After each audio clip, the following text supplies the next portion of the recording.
Do we want to talk about confusing asexuality with demisexuality with Astrid in Colorado? Yeah, let's do it. All right. Astrid, you're on the air with Christy, Vi, and Miss O. By the way, Miss O, I actually don't drink either, and I get a lot of flack for it too. So know you have somebody out there who's also asexual and doesn't drink. We're the funnest, right? So what can we help you with today, Astrid?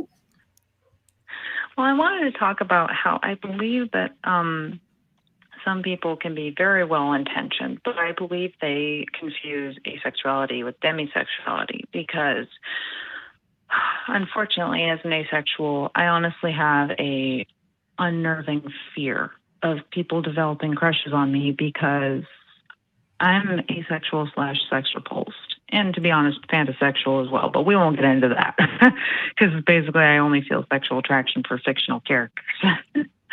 But I've had a lot of people try and convince me. They're like, well, if you just got to know me, that'd be cool. And we could hook up and maybe you'd like it. And I'm like, no, we'll go slow. Yeah, that's frustrating. I'm sorry you have to deal with that. I kind of, at least with my friends, jokingly refer to the magic penis and that theory. It's like, oh. Mm-hmm. Oh yeah, I've gotten that theory too. The right guy. Reasons, yeah. Yep. Guys think sex fixes everything. Oh yeah.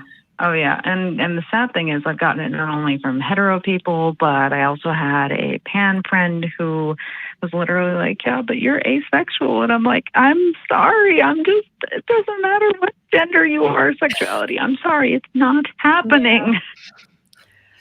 Yeah, I think some of the confusion comes there's asexual as the standalone identity, you and I.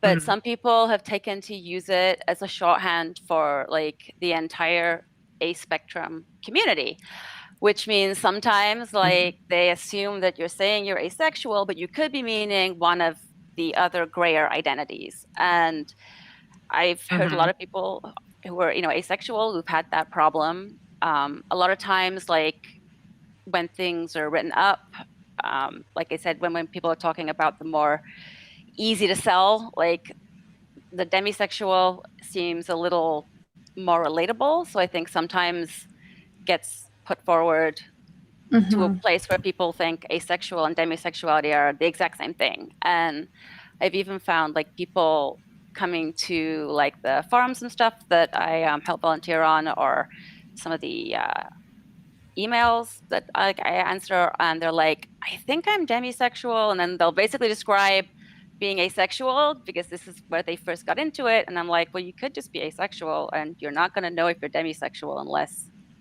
it happens. But people do seem to get a lot of confusion between the two. I've seen more recently where demisexuality is getting a spotlight on its own right. The demi flag, I think, has been used more.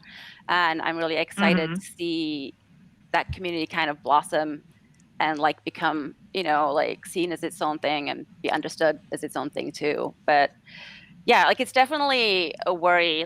When someone's like, you're ace, that's fine. I'm cool with you being asexual. But then there's that fear, right? Where it's are they, or are we going to get a year or two into this? And then they'll be like, so how about now? And you're like, still not happening. Well, yeah. And I mean, it's a fear a lot of people have. Do either of y'all have tips for how to, I guess, I don't want to say protect yourself, but yeah, maybe I do from that type of relationship. How do you communicate that in a way and look out for red flags or just danger down the road? It's hard to do because you don't want to be too pushy, but I recommend people being really pushy. If people are asking, they're like, I'm cool with me, you being asexual, and you're like, you understand what that means, right? It's not a maybe, it's not a down the road, it's a nuh-uh. And really getting in, because I mean, especially for women, I hate to say it, but you'll change your mind later is so common on so many things. It could be asexuality, it could be kids, it could be career stuff, it could be anything. Like, you can be very clear about what you want and what you're willing to offer, but the idea that they could change it's a hard thing to like circumvent, and I kind of subscribe to just being really pushy about it. I know there's like people want to be a little softer because you don't want to come across as being like overly aggressive sometimes, but I think like the more this means this, no, no, no, no, even if the other person is becoming visibly uncomfortable, I think it's kind of important to not pull back and get wishy-washy sometimes, even if it's really difficult for both parties. And it's still not going to be a guarantee, but at least they understand what you're saying. And kind of like you with your amazing burlesque, which I'm going to have to check out now. But I actually live in Colorado, so I can't come to a show, plus COVID. But what really kind of throws me also is I also do cosplay, and I love cosplaying as characters. And of course, some of them are gay and some of them are straight. And so I get like, my newest one, I do a gender bent Eddie Kasprak. And of course, I had my best friend doing Richie. And you know how like they're romantically involved. I love that movie. But somebody's like, wait, I thought you were Ace. Why are you cosplaying somebody who's gay? And I'm like, because it's fantasy. I cosplay people who are aliens, and I'm still from Earth. It's good point. But not according to these people. Or whatever you're dressing up as at the time. I wish that were the case for me. I wish people would take me at that. Like, oh, you look like a dude today. Cool, you're a dude. That must be how that works. Yeah, it's only when it serves the patriarchy. Right. Yeah. It's like, oh, you can adjust how you see someone based on how they're presenting? Shocker. Yeah, amazing, right?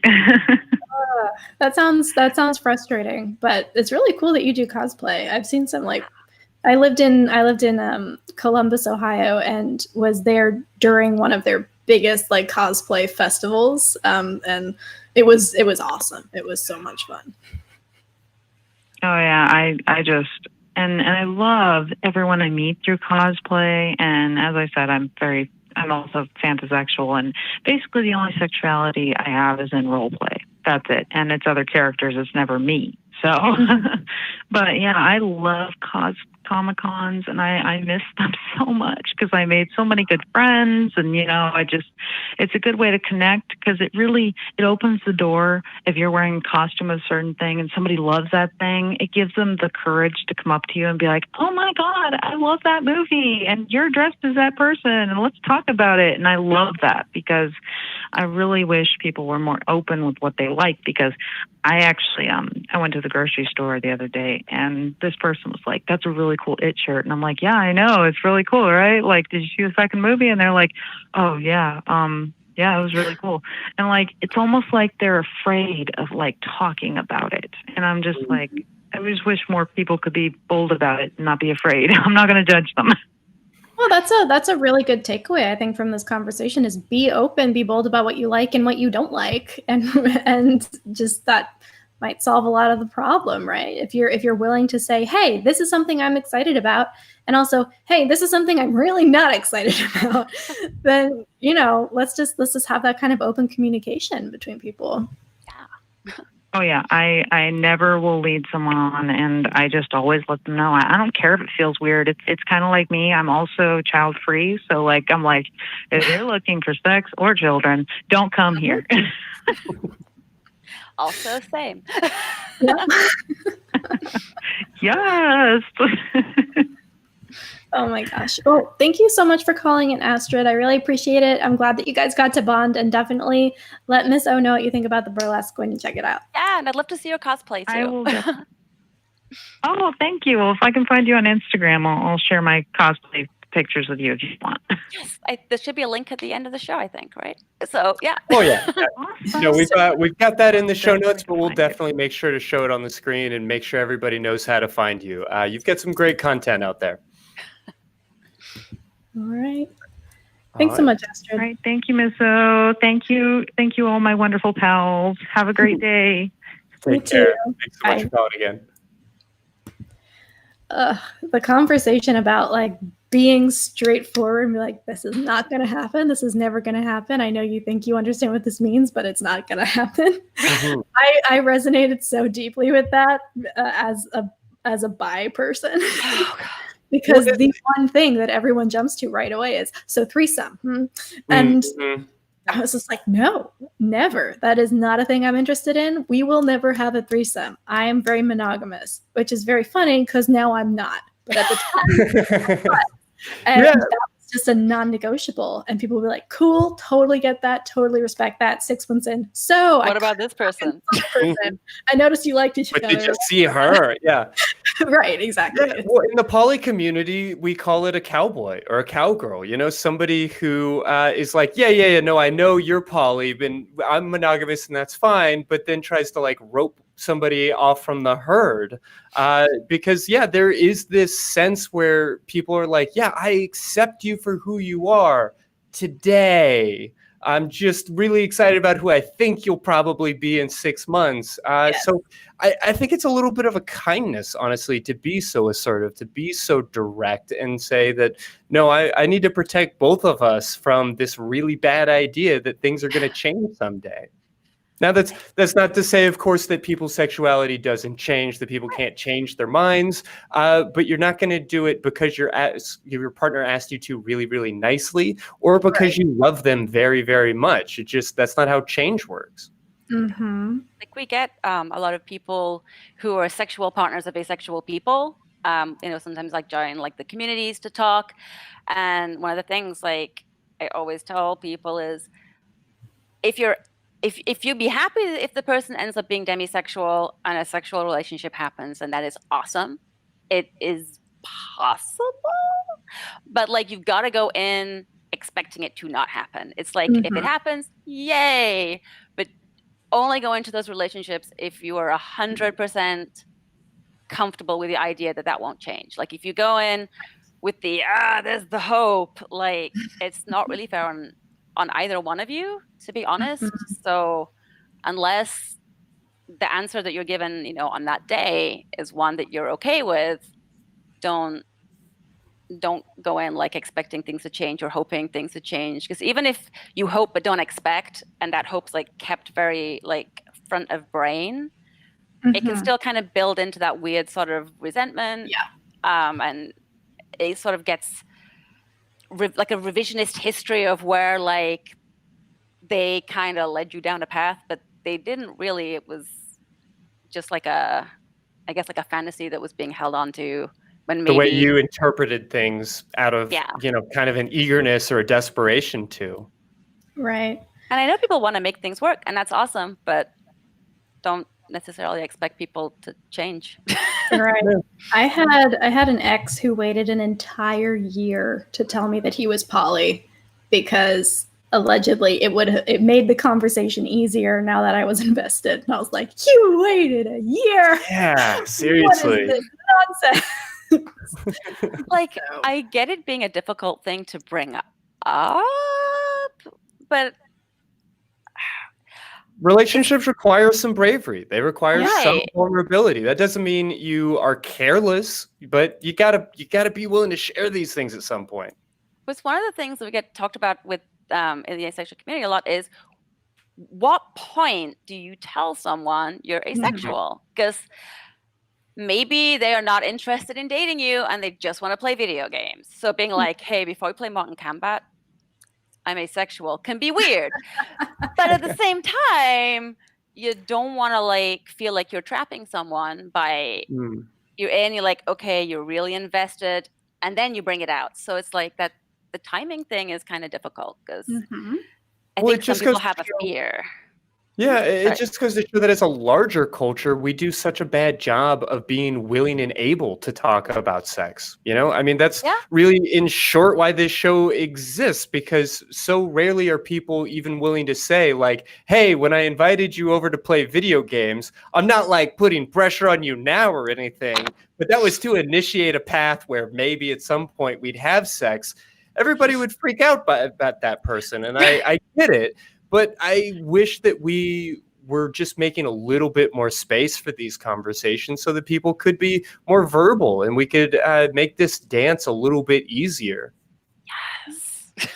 Isn't it fascinating that, like, I feel like the reason that we can't have these open conversations and we are so worried about when do we say these things, when do we broach the subject, when do we have these difficult conversations, is because it's been made a difficult conversation by a culture that none of us are a part of. And it's this, oh, sex is shameful. It's something that you shouldn't talk about in public. It's never mention it. Like good people don't bring it up first. So it's this whole concept of you're supposed to know and not have to say, that directly conflicts with what we want and see a need for, which is open communication at all stages of a relationship. Mm-hmm. I think some of it's like that whole fear of defining the relationship. It's like people will keep Like going on and pressure. kind of like trying to tease out what's actually happening. Mm-hmm. And I think that's one of the things that makes it difficult, because it's like, well, if I ask about sex now, am I defining the relationship now? And nobody wants to be the first person. Yeah. Right. No, I mean, my so clients get so annoyed because I'll say DTR just because I know it'll stick in their brain. And after like the first or second date, I was like, okay, did you get some adjectives? Do you know like where they see this going? Do you know where you see it going? You don't have to have that all figured out. But if you're not at least acknowledging it, you're going to get yourself in trouble. Right. I think Well, one of the Oh, no, please. I'd love to hear from you. Say like one of the things with a lot of the asexual stuff is there's a big thing in the community is like you only have to come out to your partner, which is fine.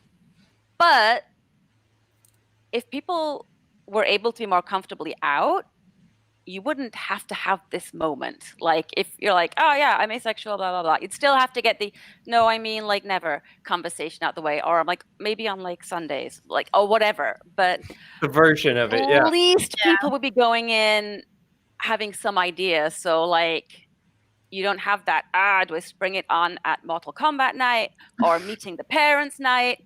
Like at least I think if we can get to a point where people are more comfortable being openly out, and then like maybe a lot of the awkwardness like that way will start to go away. But yeah, like I got a lot of thoughts on that maybe for later though. Well, I keep hearing you kind of mention the ace community, and I really wanted to make sure to highlight that, because as atheists, I think we're all very comfortable with recognizing that a community that's about the null, that's sort of focusing on the lack of something can still matter. Right? Like we don't just get around to talk about how there's still not a God. There's a lot of power and a lot of important feelings and just wisdom shared in this community. So I'm really curious what you value about working with the asexual community. Yeah, I think like a lot of it, like with the atheism stuff and everything else, is even if there's still no God tomorrow, the way God is treated in society will still affect us politically and personally today. Absolutely. And like with the asexuality stuff, it's really similar. Like there's a lot of people don't know a lot of other asexual people, or per my last point, they just don't know. Because when I came out, I had like a bunch of people who I had no idea were asexual come out to me secretly, including like old friends from high school. So you might know a bunch, you just don't know. But like, where was I going? I did the thing. Oh no. Coming out. Right. So a lot of people think they're completely alone. Like if you're in a Christian community and you're the only person who's like, what if God's not real? Who do you talk to? And it can be a really isolating and difficult position to be in. And when you don't see anybody like yourself or who feels the way you do, it becomes very easy for very negative feelings and thoughts to come in. And I know a very common thing I hear from like people in the ace community is like this feeling of brokenness, like they're somehow like this incomplete human, or they'll never find love, or they'll never find anybody else like them. And it's this like profound isolation. And I think like having a community of people who are on a null at least lets people know that there's nothing wrong with them. Like you are not broken, you are not alone, you are perfect as you are, and there are literally hundreds and hundreds and millions of thousands of us. We're everywhere. Like, and I think like being able to talk about that, because if I talk to like all of my like very sexual friends about like the ace stuff, like sometimes they're going to get uncomfortable because it bumps up against, you know, feelings of judgment perhaps around their sexuality. So I don't necessarily want to go to them. And if you're like the atheists, you're not going to want to talk to your super Christian friends about like struggles, you know, like dealing with political stuff around there being no God, for example, because they might not understand, they might not be that sympathetic, but it affects you. So having like these communities to talk to and like just like be seen and feel normal. Like I hate using that word, I really do, but sometimes like you've got this weird like outsider feeling of alienation, and having like a community where your voice is the dominant one is an incredibly powerful thing to beating back, like for some people, like years of you know, really difficult struggles that people have been through. And I think that's incredibly important. Like no matter whether it's a 0 or a something, I think those communities like are one of the most important things that we can really build for ourselves. Also, I'd imagine I know for the whole atheism thing, kind of that comparison there, I know when I talk, even if I do talk with a Christian friend who really cares about me and wants to hear my story and my struggles and my perspective on things, I have to go back to square one every time, right? I have to start over. What is atheism? Okay, I'm going to define it again. And now I'm going to talk about how I came out as an atheist. And then I'm going to talk about, you know, positive claims versus rejection of positive claims and burden of proof and all of these like very... Justify yourself a half dozen times, apologize over and over for things you didn't say. Right. And it's this laborious process of kind of coming out every time, all over again from square one. So being part of a larger community of people who share that experience and understand what you mean when you say certain things, just by itself is nice to be able to get beyond that preliminary explanation into more advanced and in-depth topics. Yeah, it's kind of like having to go like, it's like the 101 class every time. And just being able to dive in with, here's a complex thing and let's talk about it without any backstory. It's like going straight to Avengers Endgame without having to go through all the other movies. That spoke deep to my soul. Yeah.